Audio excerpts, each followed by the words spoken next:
I work at a high school. I'm the sales manager of a transportation company. Recently got hired at Terminex.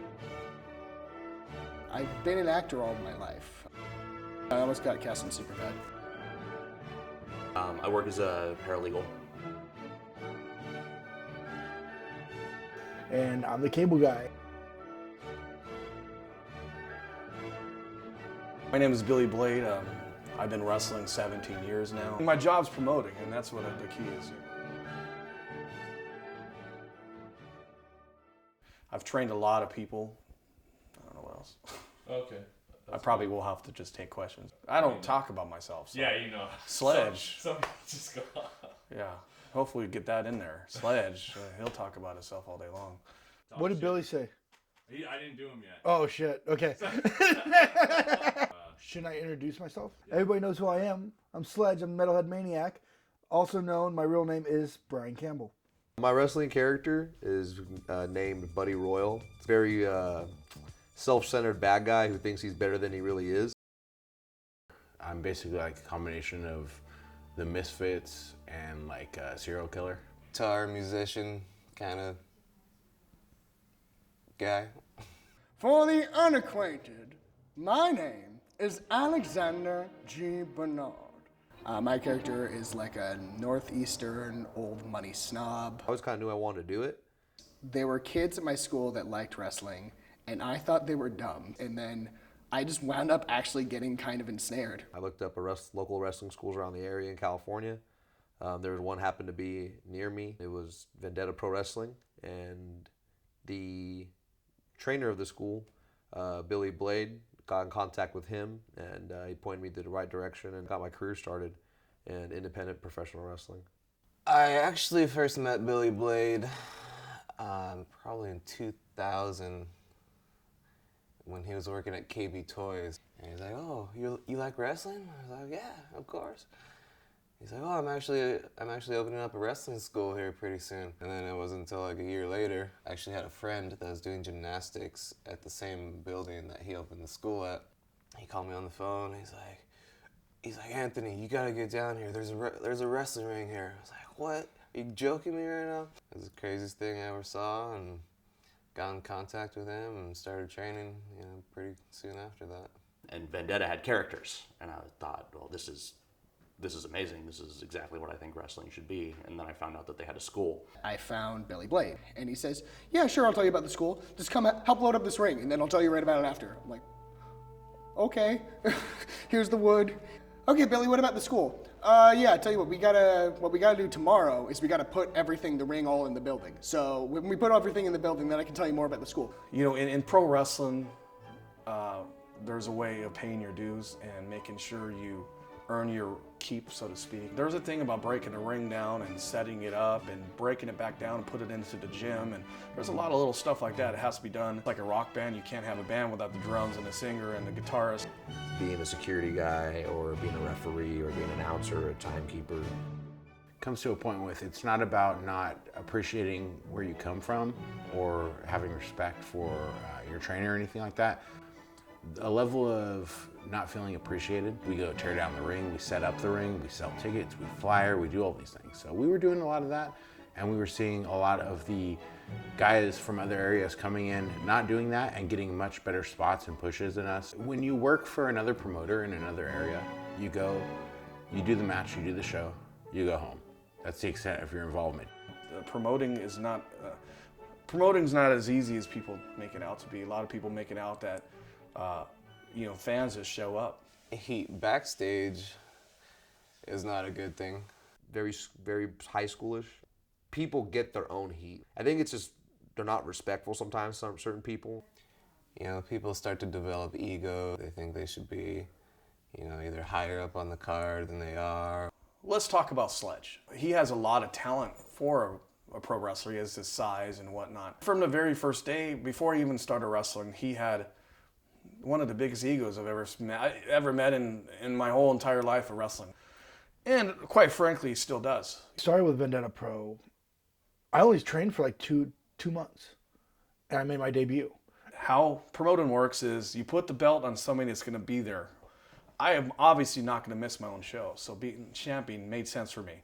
You know, he felt like he wasn't being utilized like he should. He should be the top person in the company. He should be the champion, and not me. People say that championship belts in professional wrestling are just items, you know, but in my mind, they're not items. They represent you being the man of the company, you being that guy. They're putting their trust in you to put asses in seats. You know, and to me, I thought to myself, I'm like, that's pretty low. And at this time, I'm riding hot. You know, I'm wrestling every weekend. I'm doing 2 or 3 shows a weekend. I'm hot. I'm white hot. I was fed up with being what I believed one of the top talents on the roster, and it just keep getting shafted. Your homegrown guys that have busted their ass and put on a show that without them wouldn't happen. You know, setting up the ring, getting there early, setting up the entrance, you know, setting up chairs, you know, bust their ass. I think it comes down to you only have so many little spots in the match and or in the show, and you might be the best person in the locker room, but if your attitude's not the best, it doesn't take you very far, at least in my eyes. But, you know, they're bringing, you know, WWE superstars that could help me learn, and they're feeding them to, you know, to his buddies pretty much. You know, a lot of the guys are getting politicked out of working. Unfortunately for him, he doesn't draw the crowd that maybe a former WWE star from the outside bringing in would do. And yeah, he caught on really quick. He was hoping that he should be pushed to the top because of his skill level, and that's just not how it works. I didn't know anything about it. He obviously was telling a lot of inner circle friends. We have this show called Vendetta Anniversary. It was like a big show, and I'm not sure if a lot of people know this, but I knew about like what was going to happen like way before it did. Like sometimes I feel bad for not saying anything. The first show that I did was the infamous August show, where everything fell apart. Oh. Right? This was the Sledge JD match and all that stuff. My first month to go into the show, so I was going to go there. And then I was like, holy shit, what did I get into? Like, there's drunk people in the ring, there's ladders getting thrown and almost hitting kids. And I'm like, oh, and I'm just sitting at the gate talking to the Godfather's wife going like, I don't know what's going on. It was a good time. It was one of the worst matches I've ever seen. And it was just, they were just so drunk, and there was other people involved in the match, and Sledge is yelling at them, and he's yelling at the referee, he's yelling at the ring announcer. There's a thing about talking crap to the fans, but he was cussing at the fans, and we tried not to cuss. Get the fuck out of my way! I will beat you like my daughter. But, you know, I didn't know that was going to happen, you know, with the whole JD and Sledge thing, and Sledge kind of cutting a promo in the ring. We had flames, we had barbed wire, we had thumbtacks. We had it all! And Sledge ends up quitting, gets on a mic and says his contract's up with Vendetta Pro Wrestling. I didn't realize what bad of a place Sledge was in for that. All I knew was he had been drinking all day, and he was definitely in no condition to perform. The guy was so plastered that he basically he could have killed somebody in the ring. It's funny because a lot of people don't know the lead up to when I left Vendetta Pro. I was going to leave Vendetta Pro whether that night happened at Vendetta Anniversary or not. August was a crazy month for me. Well, remember when I got the call from the WWE saying, "Hey, we want to fly you out for a tryout." Fuck, okay. Needless to say, I was hurt at the tryout, and I still was hurt, and I got through like as much as I could of the workouts. Kind of rubbed the WWE in the wrong way. It felt like I wasted their time. I really gave it my all, and I was hurt. Nothing I could do about it. So I flew back home pretty disappointed. Still in a lot of pain. I haven't heard from them since.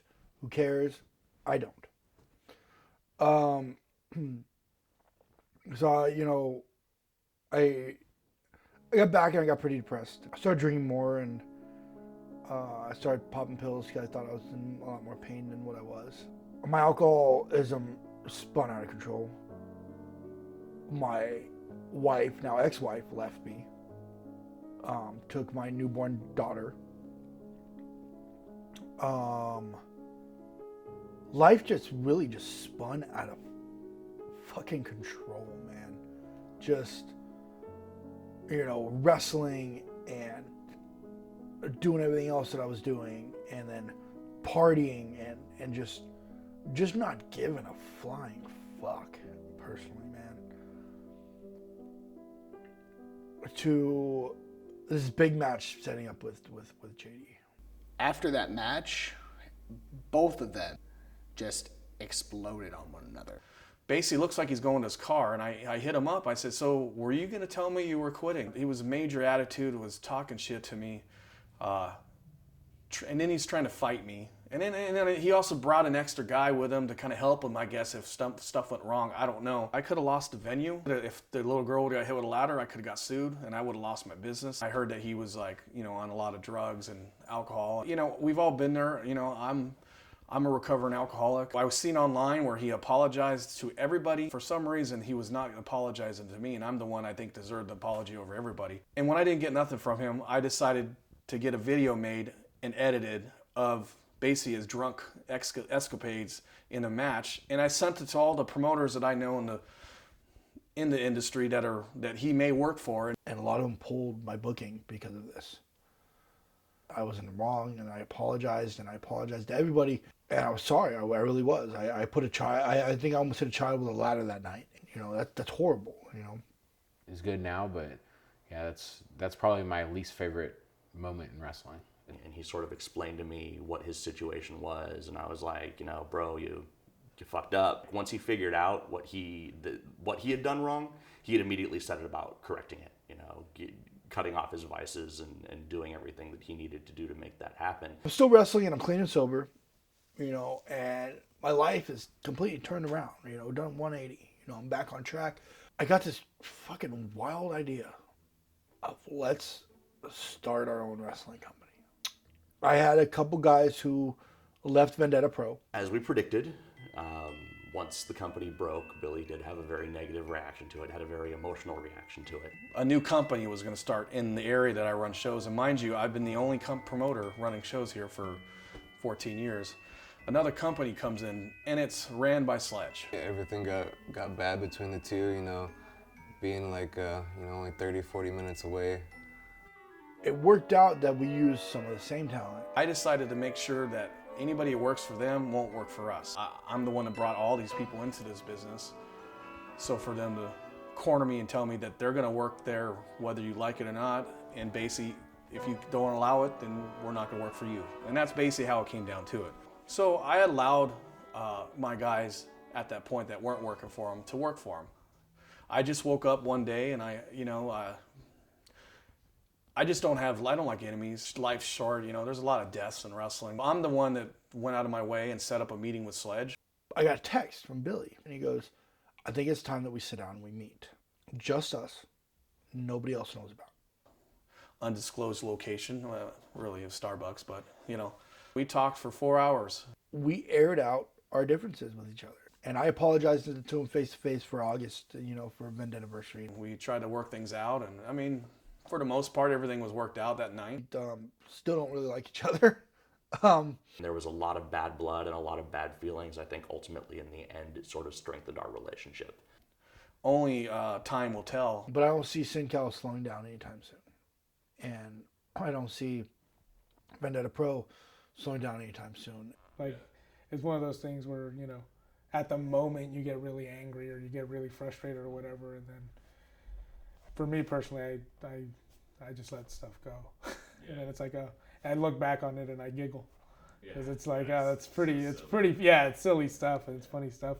It's a traveling circus. It really is a traveling circus. You have carnies and break everything down, move to the next town, set up, perform, break it all down, move to the next show.